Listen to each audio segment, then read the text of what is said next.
Video اگر اچھی لگے تو ویڈیو کو لائک کیجیے اور چینل کو سبسکرائب کیجیے۔ نحمد و نصلی علی رسولہ الکریم، اما بعد۔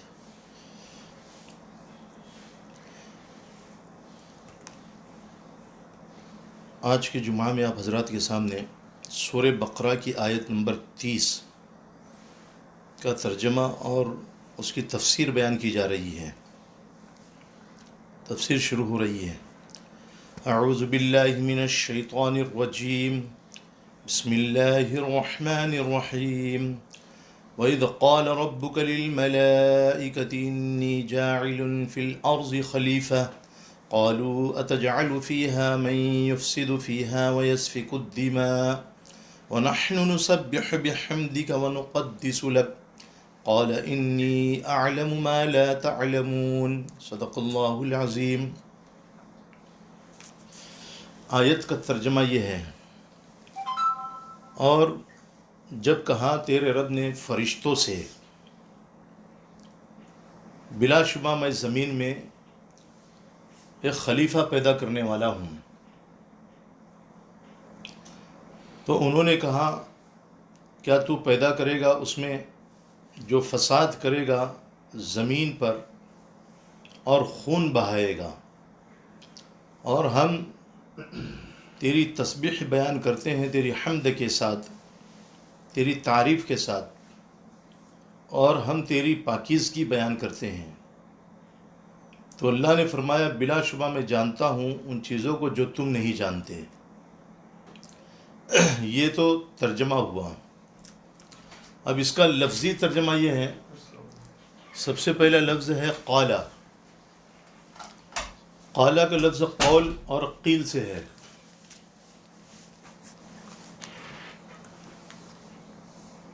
قالا کا لفظ قول اور قیل سے ہے، جیسا کہ امام راغب رحمۃ اللہ علیہ نے مفردات القرآن میں بیان فرمایا ہے۔ قول اور قیل کے معنی آتے ہیں کوئی بات کہنا، جیسا کہ اللہ رب العزت نے خود قرآن کریم میں ایک جگہ پر بیان فرمایا ومن اصدق من اللہ قیلا، کہ اللہ سے زیادہ سچی بات کس کی ہو سکتی ہے۔ تو اس سے یہ بات سمجھ میں آتی ہے کہ قالا کے معنی کہنے کے آتے ہیں، اور قالا قول اور قیل سے ہے۔ قول اور قیل دونوں کی ایک ہی معنی آتے ہیں۔ اور رب، یہاں پر اللہ نے بیان فرمایا ربو کا، تو رب کے معنی کیا ہے؟ رب کے معنی آتے ہیں تدریج الشیء الی حد الکمال، کہ کسی چیز کی تربیت کرتے کرتے، اس کی نشو و نما کرتے کرتے اس کو حد کمال تک پہنچانا۔ جیسے بچہ جب چھوٹا ہوتا ہے تو اس کی پرورش کی جاتی ہے، پھر آہستہ آہستہ جو ہے وہ چھوٹے سے بالغ ہو جاتا ہے، پھر بالغ سے جو ہے ایک وقت ہوتا ہے کہ جو 30 اور 40 کے درمیان کی عمر ہوتی ہے، اور پھر اس کے بعد میں 40 کے بعد میں آدمی کا آہستہ آہستہ بڑھاپا شروع ہو جاتا ہے۔ امام شافعی رحمۃ اللہ علیہ بیان فرماتے ہیں کہ 30 تک کے جو ہے اصل جوانی رہتی ہے، اور امام ابو حنیفہ رحمۃ اللہ علیہ فرماتے ہیں کہ 40 تک رہتی ہے، پھر اس کے بعد میں انسان کو عقل سلیم، یعنی جو اصل جو عقل ہوتی ہے وہ آنی شروع ہو جاتی ہے۔ اور حضرات انبیاء علیہ الصلوۃ والتسلیم کو بھی اللہ رب العزت نے 40 سال کی عمر میں تقریباً جو ہے نبوت سے سرفراز فرمایا، جیسا کہ نبی کریم صلی اللہ علیہ وسلم کو سیرت سے بات معلوم ہوتی ہے کہ 40 سال کی عمر میں آپ صلی اللہ علیہ وسلم کو اللہ رب العزت نے یعنی نبوت کے مقام سے سرفراز فرمایا۔ تو رب کے معنی آتے ہیں کہ کسی چیز کی تربیت کرنا، اس کی نشو و نما کرنا، اور آہستہ آہستہ تدریجاً حد کمال تک اس کو پہنچا دینا، جیسا کہ بچے کی جو ہے تربیت کرتے کرتے اس کو حد کمال تک پہنچاتے ہیں۔ پھر آگے بیان فرمایا للملائکہ، تو یہ ملائکہ ملکن کی جمع ہے، اور ملکن کے معنی فرشتے کے آتے ہیں، جیسا کہ اللہ رب العزت نے ایک جگہ پر قرآن کریم میں بیان فرمایا قل یتوفاکم ملک الموت الذی وکل بکم۔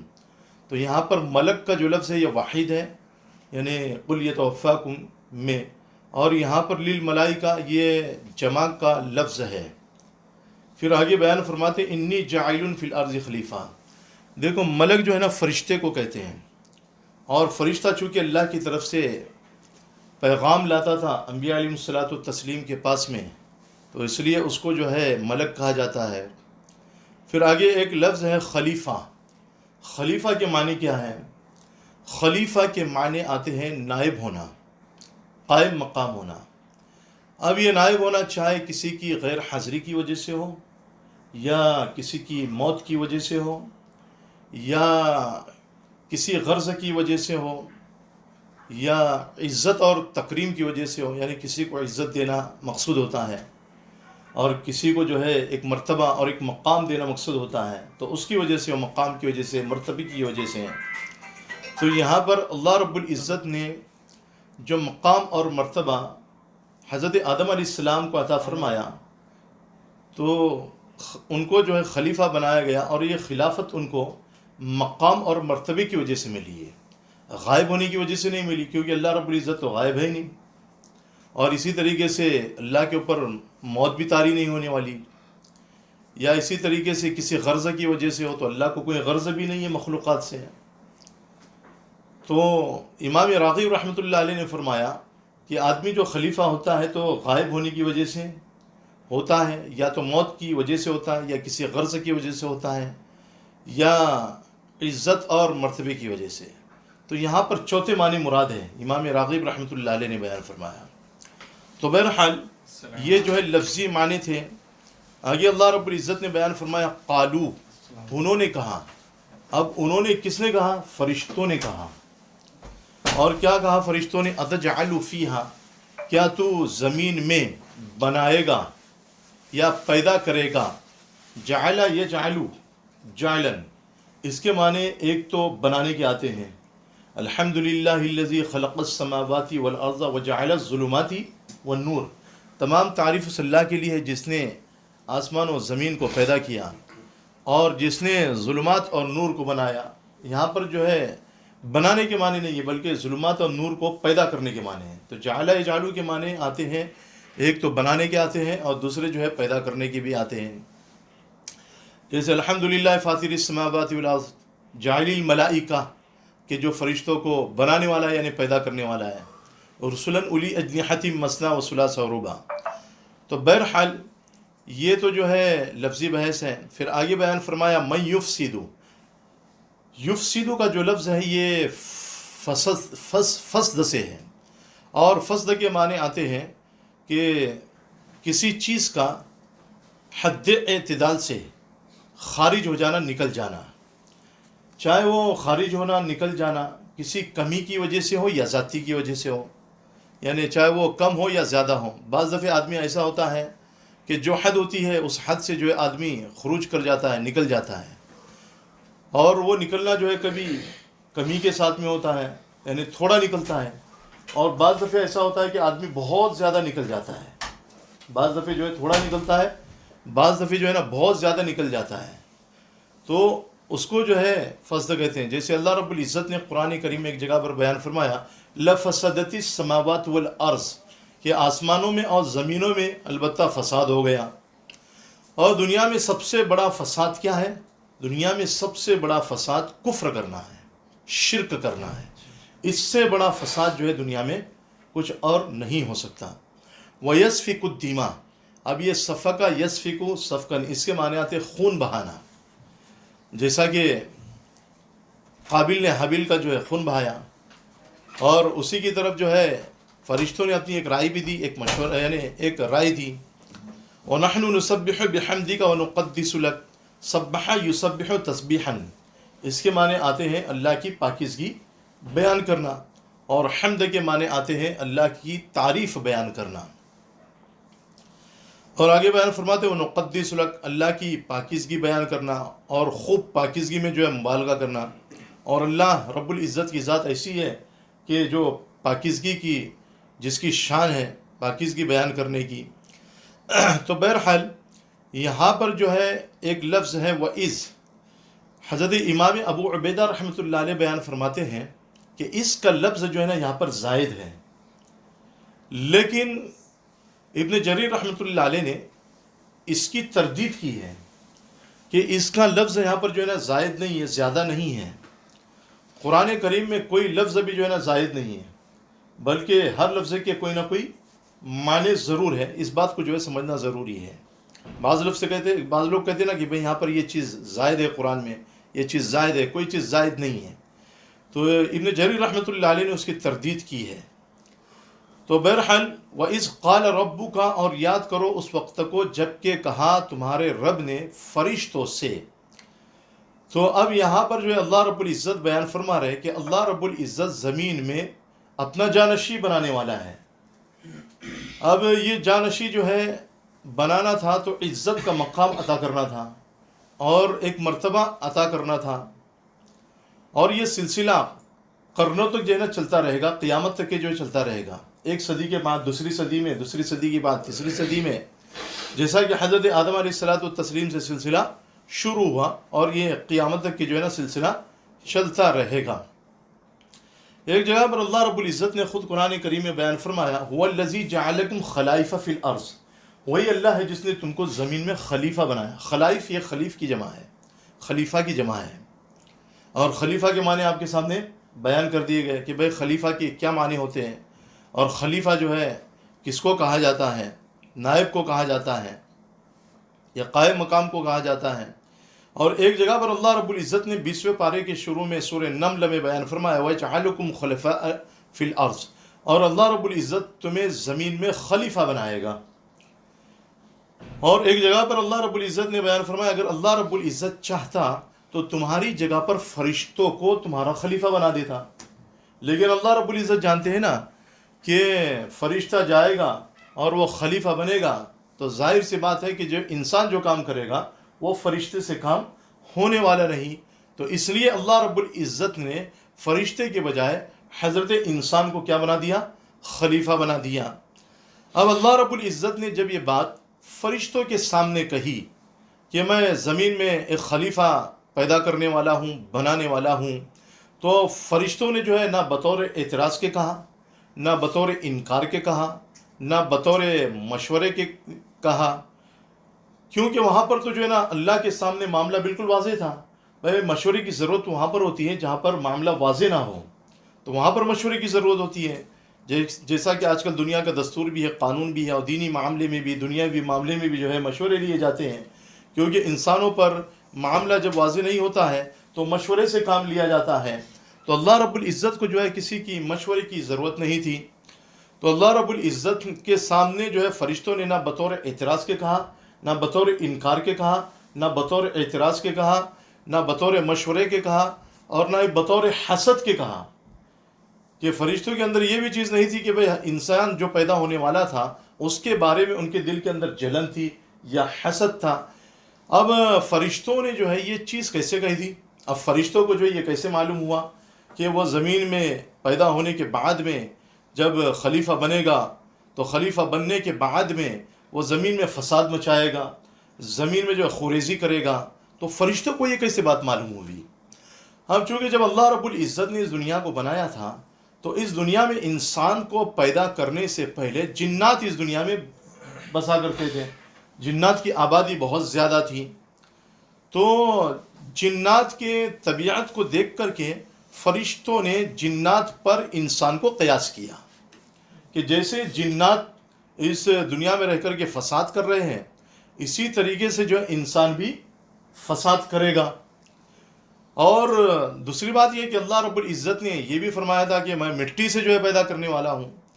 تو مٹی کی طبیعت کے اقتضاء کو دیکھ کر، اس کی خاصیت کو دیکھ کر، مٹی کی خاصیت کو دیکھ کر فرشتوں نے یہ کہا کہ مٹی کے اندر یہ چیز ہے کہ جب آپ اس کو بنا دیں گے اس کے اندر جان پیدا ہو جائے گی، روح پیدا ہو جائے گی، اس کے اندر روح ڈال دی جائے گی تو ظاہر سی بات ہے کہ وہ زمین میں جا کر کے فساد کرے گا. تو اس وجہ سے فرشتوں کو جو ہے نا معلوم ہوا. اب دوسری بات یہ ہے کہ یعنی دوسرا جواب یہ ہے کہ یہاں پر صرف حضرت آدم علیہ الصلوۃ والتسلیم کے متعلق فرشتوں نے کہا، یا حضرت آدم علیہ الصلوۃ والتسلیم کی جو اولاد پیدا ہونے والی تھی، جو نسل انسانی کا سلسلہ چلنے والا تھا، جو انسان اس دنیا میں پیدا ہونے والے تھے، ان سب کے متعلق کہا. یعنی صرف آدم علیہ السلام کے متعلق فرشتوں نے کہا یا ان کی اولاد کے متعلق فرشتوں نے کہا؟ ظاہر سی بات ہے کہ یہاں پر جو ہے فرشتوں نے آدم علیہ الصلوۃ والتسلیم کے متعلق تو نہیں کہا ہوگا، کیونکہ آدم علیہ الصلوۃ والتسلیم اللہ کے پیغمبر ہیں، اور پیغمبر جو ہے بالکل معصوم ہوتا ہے، اور ظاہر سی بات ہے کہ اگر پیغمبر فساد کرے گا یا فتنہ پھیلائے گا، خوریزی کرے گا یا زمین میں مظالم کو ڈھائے گا، تو وہ داغ دھبا کس پر لگے گا؟ اللہ کی ذات پر لگے گا۔ تو اس لیے پیغمبر کی ذات سے یہ بات جو ہے نا بالکل بعید معلوم ہوتی ہے، بعید عن القیاس معلوم ہوتی ہے۔ تو فرشتوں نے جو ہے حضرت آدم علیہ الصلوۃ والتسلیم کے متعلق نہیں فرمایا، بلکہ آدم علیہ الصلوۃ والتسلیم کی اولاد کے متعلق بیان فرمایا، کیونکہ جب انسان خلیفہ بنے گا تو خلیفہ بننے کے بعد میں ظاہر سی بات ہے کہ اس کی اولاد میں ایسی بھی اولاد پیدا ہوگی کہ وہ لوگ مظالم کریں گے، خون بہائیں گے، اور اسی طریقے سے جو ہے زمین میں فساد کریں گے، تو خلیفہ ان کے درمیان میں فیصلہ کرے گا۔ تو فرشتوں کو جو ہے یعنی اس طریقے سے یہ بات معلوم ہوئی۔ اور دوسری بات یہ ہے کہ بعض لوگ یہ اعتراض کرتے ہیں کہ بھائی فرشتوں نے جو ہے نا بطور حسد کے اللہ رب العزت کے سامنے یہ بات کہی، لیکن فرشتوں نے جو ہے نا صحیح بات تو یہ ہے کہ بطور حسد کے اور بطور چلن کے نہیں کہی ہے، کیونکہ اللہ رب العزت نے قرآن کریم میں فرشتوں کے متعلق یہ جملہ صاف طور پر بیان فرمایا، لا یسبقونہ بالقول، کہ فرشتے اللہ کے حکم کے بغیر جو ہے نا آگے نہیں بڑھتے، اللہ کے حکم کے بغیر اپنی زبان سے کوئی بات نہیں نکالتے، لا یسبقونہ بالقول۔ تو جب فرشتے اللہ کے حکم کے بغیر جو ہے کوئی کام نہیں کر سکتے، تو ظاہر سی بات ہے کہ فرشتوں کے اندر حسد والا مادہ نہیں ہو سکتا ہے۔ اب فرشتوں نے یہ بات کیوں کہی اللہ کے سامنے؟ تو ابن کثیر رحمۃ اللہ علیہ نے اس کا جواب دیا ہے کہ فرشتوں نے جو ہے اللہ کے سامنے ادباً یہ بات کہی، یا اللہ کا راز معلوم کرنے کے لیے جو ہے یہ بات کہی کہ اس میں کیا حکمت ہے، اس میں کیا مصلحت ہے کہ آپ جو ایسی مخلوق کو پیدا کر رہے ہیں کہ جو زمین میں فساد کرے گی، خون بہائے گی۔ تو اللہ رب العزت نے فرشتوں کے سامنے یہ بیان فرمایا کہ باوجود ان کے فسادی ہونے کے جن مصلحتوں کو اور جن حکمتوں کو میں جانتا ہوں، ان حکمتوں کو تم نہیں جانتے ہو، اور اس کی حکمت یہ ہے کہ ان میں جو ہے نا انبیاء علیہ الصلوۃ والتسلیم ہوں گے، ان میں پیغمبر بھی ہوں گے، ان میں رسول ہوں گے، ان میں صدیقین شہداء ہوں گے، ان میں اولیاء اللہ بھی ہوں گے، ان میں مقرب بارگاہی الہی بھی ہوں گے، اور ان میں جو ہے نا نیکوکار لوگ بھی ہوں گے، اور ان میں جو ہے نا ابرار لوگ بھی ہوں گے، اور ان میں جو ہے اللہ کے حکم کی تعمیل کرنے والے بھی ہوں گے، اور ان میں جو ہے پیغمبر رسول صلی اللہ علیہ وسلم کی سنتوں پر عمل کرنے والے لوگ بھی ہوں گے، بصر و چشم جو ہے اللہ کے حکم کو ماننے والے اور رسول اللہ صلی اللہ علیہ وسلم کے طریقے پر چلنے والی لوگ بھی ہوں گے۔ یہ سب حکمتیں اللہ رب العزت نے ان کے سامنے اور یہ مصلحتیں ان کے سامنے بیان فرمائی۔ اب ہم خود دیکھتے ہیں کہ اس دنیا کے اندر جو ہے نا بڑے بڑے اللہ والے بھی موجود ہیں اور بڑے بڑے قطب بھی موجود ہیں، جیسے ملک شام کے بارے میں، سیریا کے بارے میں آتا ہے الابدال بالشام، کہ ابدال جو رہتے ہیں وہ شام کے علاقے میں رہتے ہیں، کہ 40 ابدال جو ہے نا ہمیشہ ہر وقت اس دنیا میں موجود ہوتے ہیں، قطب ہوتے ہیں، اللہ والے ہوتے ہیں، کہ جب ایک مر جاتا ہے تو دوسرا اس کی جگہ لے لیتا ہے۔ اب جو اس کی جگہ لے لیتا ہے اس کو بھی خود جو ہے نا یہ بات معلوم نہیں ہوتی، اللہ رب العزت اس کو اس کے قائم مقام بنا دیتے ہیں اور اس کی جگہ عطا فرما دیتے ہیں۔ تو جو آدمی خود ابدال ہوتا ہے اس کو خود یہ بات معلوم نہیں ہوتی کہ میرا یہ مقام ہے، کہ میرا یہ مرتبہ ہے۔ تو بہرحال اللہ رب العزت نے یہ حکمت اور مصلحت بیان فرمائی۔ اب بخاری شریف اور مسلم شریف کی ایک روایت ہے، بخاری شریف اور مسلم شریف کی روایت ہے کہ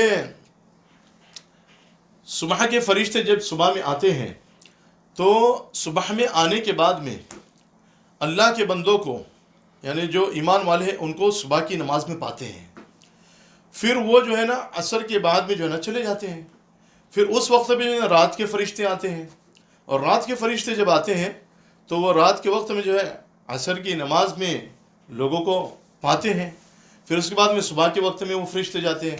تو آنے والے فرشتے اور جانے والے فرشتے آنے کے وقت میں اور جانے کے وقت میں صبح کی نماز میں پاتے ہیں، صبح کی نماز میں جو ہے ان کو پاتے ہیں، اور شام کی نماز میں جو ان کو چھوڑ کر چلے جاتے ہیں۔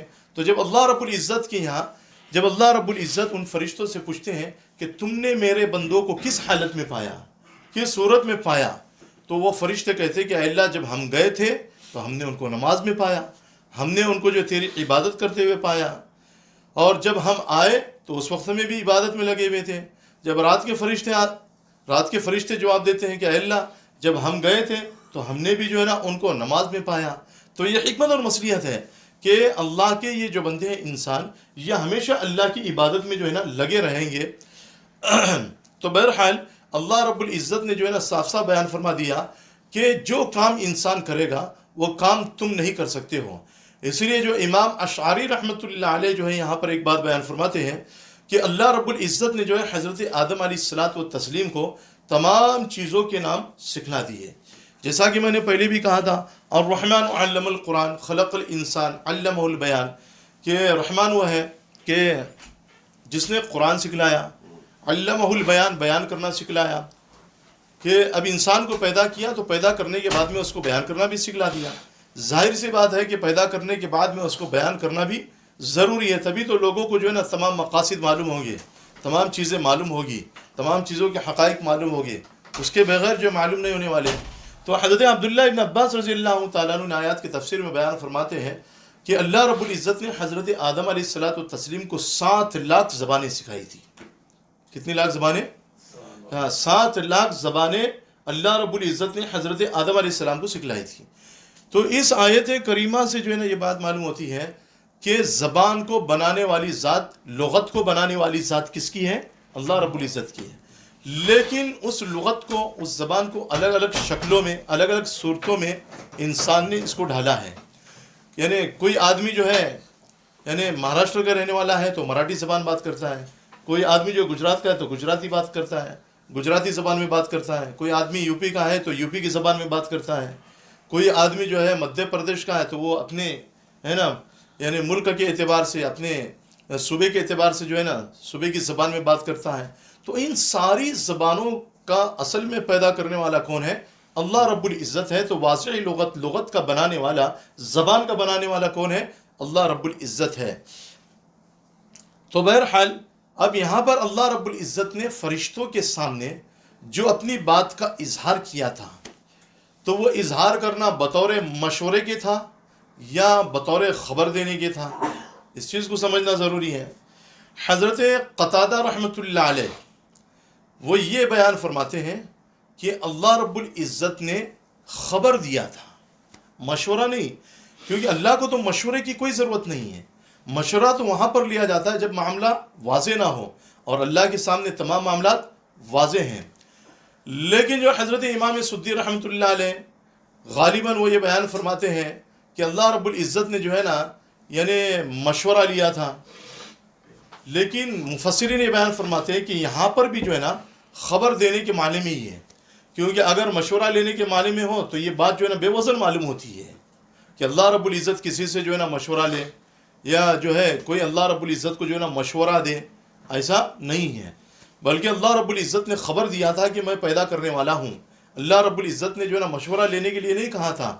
وَإِذْ قَالَ رَبُّكَ لِلْمَلَائِكَةِ إِنِّي جَاعِلٌ فِي الْأَرْضِ خَلِيفَةً۔ اب یہاں پر جو ہے زمین پر خلیفہ بنانا، تو زمین سے مراد جو ہے نا پوری روئے زمین ہے، یا صرف مکہ کی زمین ہے، یا مدینہ کی زمین ہے؟ ابن ابی حاتم میں ہے کہ رسول اللہ صلی اللہ علیہ وسلم نے فرمایا کہ اللہ رب العزت نے جو ہے نا زمین کو جب یعنی مکہ سے پھیلانا شروع کر دیا، یعنی مکہ سے جو ہے نا پھیلانا اور بچھانا جو ہے نا شروع کر دیا، تو جب اللہ رب العزت نے مکہ میں اپنا گھر بنایا تو اللہ کے گھر کا، بیت اللہ کا سب سے پہلے طواف فرشتوں نے کیا۔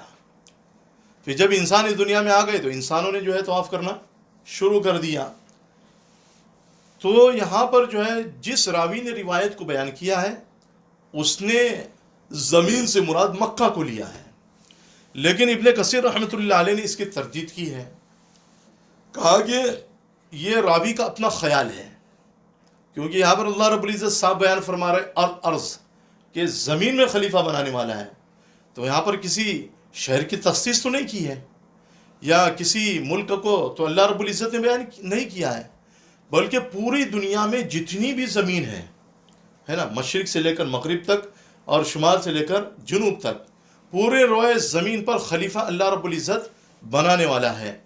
تو اس نے جو ہے پورے روئے زمین مراد ہے۔ ابن کثیر رحمۃ اللہ علیہ نے بیان فرمایا کہ جس راوی نے الارض سے مکہ مراد لیا ہے یہ اس کا اپنا خیال ہے، اور یہ جو روایت ہے یہ ضعیف روایت ہے، یعنی حد درجے کی ضعیف روایت ہے۔ اور دوسری بات یہ ہے کہ یہ مدرج بھی ہے، کہ راوی نے اس میں اپنی طرف سے جو ہے نا داخل کیا ہے۔ مدرج کے معنی آتے ہیں کسی چیز کو جو ہے نا کسی چیز میں داخل کر دینا، داخل کی ہوئی چیز کو جو ہے مدرج کہا جاتا ہے۔ تو جس روایت میں کوئی چیز اپنی طرف سے داخل کی جاتی ہے اس کو مدرج روایت کہا جاتا ہے۔ تو یہ ضعیف روایت بھی ہے، اور یہ جملہ مدرج بھی ہے، اور تیسرے جو ہے راوی کا یہ اپنا خیال ہے، تو اس کا کوئی اعتبار نہیں۔ حضرت عبداللہ ابن عباس رضی اللہ تعالیٰ عنہ بیان فرماتے ہیں کہ آدم علیہ الصلوۃ والتسلیم کے پیدا کرنے سے پہلے اس دنیا میں جنات جو ہے بسا کرتے تھے، اور جنات نے جب فساد کرنا شروع کر دیا تو اللہ رب العزت نے ابلیس اس وقت میں جو ہے نا بہت بڑا مقام رکھتا تھا، اور اللہ کے نزدیک اس کا مقام جو ہے نا بہت قرب والا تھا، نزدیکی والا تھا۔ تو اللہ رب العزت نے ابلیس کو بھیجا، اور اس کے ساتھ میں اور بھی فرشتوں کو، اس کے ساتھ میں رہنے والوں کو بھیجا۔ اب یہ ابلیس اور اس کے ساتھ میں رہنے والے آئے، اور آ کر کے جناتوں کو جو ہے نا مار مار کر جزیروں میں اور سمندروں میں جو ہے نا بھگا دیا۔ اس لیے جزیروں میں اور سمندروں میں اور جنگلات میں جو ہے نا جناتوں کا ہجوم ہوتا ہے، بڑے بڑے شیاطین ہوتے ہیں۔ اس لیے فرمایا گیا نا کہ یعنی جو شیطان کا جو تخت ہوتا ہے رات کے وقت میں جو ہے وہ سمندر میں لگتا ہے، تو اس لیے جو ہے نا بعض علاقوں میں سمندر کے کناروں پر جو ہے نا بڑے بڑے مندریں بھی جو ہے نا بنائے گئے ہیں۔ تو بہرحال وہاں پر جو ہے نا یعنی اس کا یعنی جناتوں کا اور شیطانوں کا جو ہے نا تخت لگتا ہے۔ تو ابلیس آیا اور اس نے جو ہے نا جناتوں کو مار مار کر کے جو ہے نا بھگا دیا۔ پھر جب زمین جو ہے جناتوں سے خالی ہو گئی تو اللہ رب العزت نے جو ہے حضرت آدم علیہ الصلوۃ والتسلیم کو پیدا کیا، اور حضرت آدم علیہ الصلوۃ والتسلیم کو پیدا کرنے کے بعد اس دنیا میں بھیجا۔ حضرت ابو العالیہ رحمۃ اللہ علیہ بیان فرماتے ہیں کہ اللہ رب العزت نے بدھ کے دن فرشتوں کو پیدا کیا، اور جمعرات کے دن جو ہے نا جناتوں کو پیدا کیا، اور جمعہ کے دن میں حضرت آدم علیہ الصلوۃ والتسلیم کو عصر کی نماز کے بعد میں یعنی عصر کے وقت میں جو ہے پیدا کیا، رات کے وقت تک کے جو ہے نا پیدا فرمایا۔ اور اسی طریقے سے جو ہے حضرت آدم علیہ الصلوۃ والتسلیم سے پہلے جب فرشتے بستے تھے، اور اب جو ہے یعنی فرشتوں کی عبادت اللہ کے لیے کیسی ہوتی تھی، جیسا کہ حدیث پاک میں آتا ہے، مسلم شریف کی روایت ہے کہ نبی کریم صلی اللہ علیہ وسلم سے سوال کیا گیا کہ سب سے افضل کلام کون سا ہے، سب سے افضل کلام کون سا ہے؟ تو اللہ کے رسول صلی اللہ علیہ وسلم نے فرمایا کہ سب سے افضل کلام وہ ہے جو اللہ رب العزت نے اپنے فرشتوں کے لیے پسند فرمایا، اور وہ ہے سبحان اللہ العظیم و بحمدہ۔ کون سا لفظ ہے، کون سا جملہ؟ سبحان اللہ العظیم و بحمدہ۔ اور ایک حدیث پاک میں آتا ہے کہ فرشتوں کی تسبیح ہے سبوح قدوس، کیا ہے؟ سبوح قدوس۔ اور بعض روایت میں یہ بات آتی ہے کہ نبی کریم صلی اللہ علیہ وسلم جب معراج میں گئے، تو معراج میں جب گئے تو آپ نے جو ہے وہاں پر فرشتوں کی تسبیح سنی، سبحان العلی الاعلی سبحانہ وتعالی، سبحان العلی الاعلی سبحانہ وتعالی۔ اب یہ تین روایت ہو گئی، ایک روایت میں آتا ہے کہ سبوح قدوس ان کی تسبیح ہے، اور ایک روایت میں آتا ہے کہ سبحان اللہ العظیم و بحمدہ، اور ایک روایت میں یہ بات آتی ہے کہ سبحان العلی الاعلی سبحانہ وتعالی۔ تو اب یہ تین روایت میں تینوں تسبیح الگ الگ بیان کی گئی، تو اب اس کا مطلب کیا ہے؟ یعنی روایت میں آپس میں جو ہے نا یعنی تطبیق نہیں ہو رہی ہے، تو روایتوں میں تطبیق کس طریقے سے کی جائے؟ تو یہ ہو سکتا ہے کہ کبھی فرشتے سبوح قدوس پڑھتے ہوں، کبھی فرشتے جو ہے نا کسی وقت ہمیں سبحان اللہ العظیم و بحمدہ پڑھتے ہوں، اور بعض اوقات میں فرشتے سبحان العلی الاعلی سبحانہ وتعالی پڑھتے ہوں۔ ایک جواب تو یہ ہے، اور دوسرا جواب تو یہ ہے کہ بعض فرشتے سبوح قدوس پڑھتے ہوں گے، اور بعض فرشتے جو ہے نا سبحان اللہ العظیم و بحمدہ پڑھتے ہوں گے، اور بعض فرشتے سبحان العلی الاعلی سبحانہ وتعالی پڑھتے ہوں گے۔ اور فرشتوں کی عبادت جو ہے نماز پڑھنا بھی ہے، بعض فرشتے جو ہے نا سجدے میں ہی پڑے ہوئے ہیں، بعض فرشتے جو ہے رکوع کی حالت ہی میں ہیں، بعض فرشتے قومے کی حالت میں ہیں، بعض فرشتے جو ہے قیام ہی کی حالت میں ہیں، بعض فرشتے جو ہے نا قعدے کی حالت ہی میں ہیں۔ تو بہرحال فرشتوں کی جو ہے نا الگ الگ عبادتوں کو اللہ کے رسول صلی اللہ علیہ وسلم نے حدیث پاک میں بیان فرمایا ہے. تو بہرحال یہ سورہ بقرہ کی آیت نمبر 30 کی کچھ مختصر جو ہے نا تفسیر بیان کی گئی ہے جو آپ کے سامنے بیان کر دی گئی. اور اگلی مرتبہ انشاءاللہ زمین میں جو خلافت کا جو مسئلہ ہوتا ہے اس کو مستقل طور پر بیان کیا جائے گا، کیونکہ وہ خلافت کا جو مسئلہ ہے اس کا عنوان جو ہے نا تھوڑا لمبا چوڑا ہے، اس لیے آئندہ انشاءاللہ اس کو آپ حضرات کے سامنے بیان کیا جائے گا. اللہ ہم سب کو عمل کی توفیق نصیب فرمائے.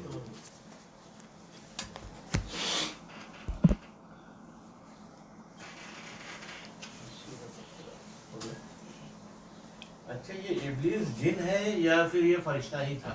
یہ جن تھا جی. یہ سورہ کہف میں کانا من الجن، یہ جنوں میں سے تھا، نہیں، اس کا نہیں ہے وہ. لیکن اس کو ایک مقام اور ایک مرتبہ ملا تھا کہ اللہ رب العزت نے تمام فرشتوں کو سردار اس کو بنا دیا تھا، انہی کے ساتھ میں جو ہے رہا کرتا تھا. یفسدو جو ہے کیا؟ یہ چالو ہے، اس کو بیان کیجیے. بند بریک پر. کر دیجیے.